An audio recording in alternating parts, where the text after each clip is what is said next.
चलिए हम लोग अभी नेपाल के बारे में जानेंगे। नेपाल से संबंधित विशेष जानकारी के लिए भी हम लोग कुछ क्वेश्चन एक डील करेंगे। ओनली फॉर नेपाल के बारे में, आखिर नेपाल देश क्या है, नेपाल से हमें क्या लाभ मिलती है, नेपाल से हमें क्या हानि होती है, नेपाल से हमें वहाँ पर राजतंत्र को समाप्त करने के लिए किस तरह से किया गया है ना। तो सभी आदमी को याद होगा कि नेपाल हमारे भारत से बिल्कुल सटे से देश है और पड़ोस देश है। नेपाल ही एक ऐसा देश है जहां जाने के लिए न हमें वीजा की जरूरत होती है, नहीं तो पासपोर्ट की जरूरत होती है।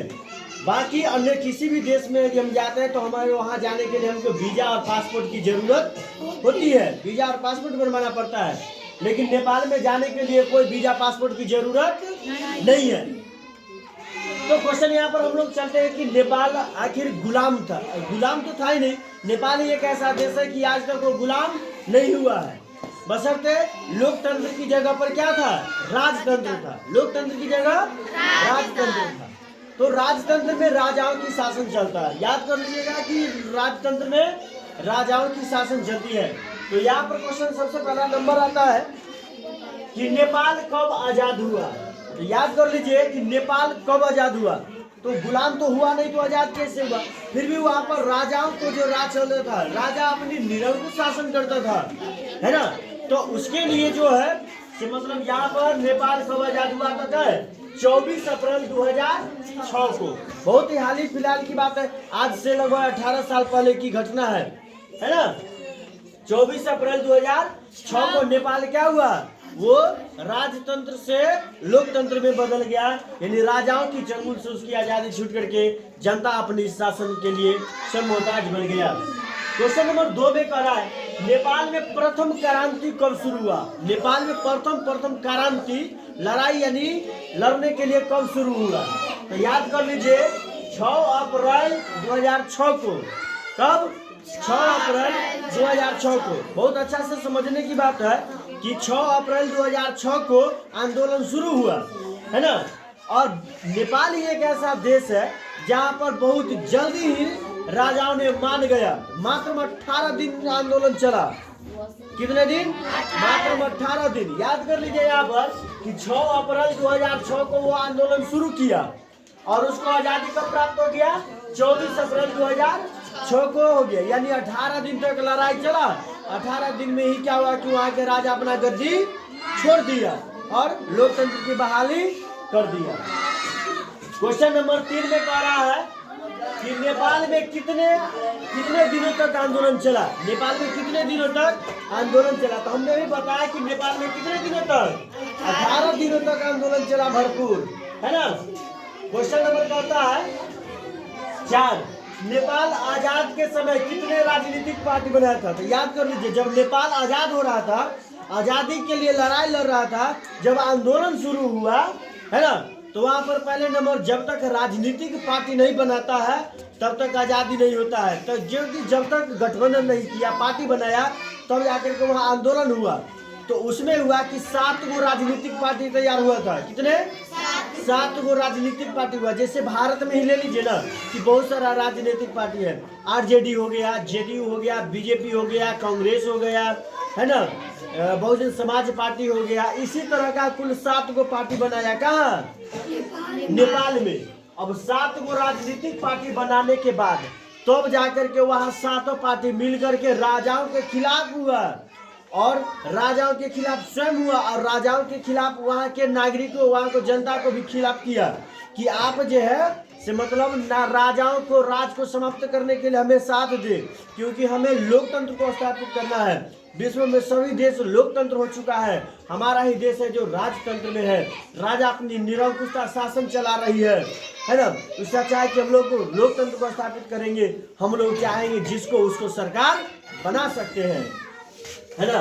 तो वहां पर कितने था, 7 गो राजनीतिक पार्टी खुला गया था। अब क्वेश्चन नंबर अगला कह रहा है 5 में कि नेपाल के राजा कौन था।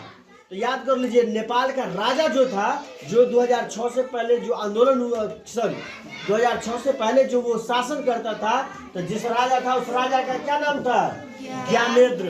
तुम लोग पढ़ा होगा विशेष उसको, नेपाल नरेश ज्ञानेंद्र, नेपाल मतलब देश और नरेश मतलब राजा। नेपाल का राजा कौन था? ज्ञानेंद्र था। क्या था? ज्ञानेंद्र। याद कर लीजिएगा, नेपाल का राजा कौन था? ज्ञानेंद्र था। उसके बाद कर रहा है क्वेश्चन 6 में।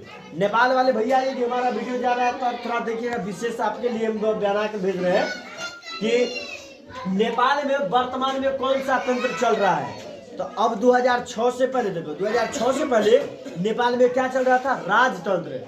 क्या चल रहा था? राजतंत्र चल रहा था। लेकिन अब वहां पर किसका स्थापना हुआ है? लोकतंत्र का। तो इसीलिए अब वहां पर कौन सा तंत्र चल रहा है? लोकतंत्र चल रहा है। कहाँ? नेपाल में, है ना? नेपाल में चल रहा है। अब क्या था है, लोकतंत्र से पहले नेपाल में क्या था? तो लोकतंत्र से पहले नेपाल में क्या था? राजतंत्र था।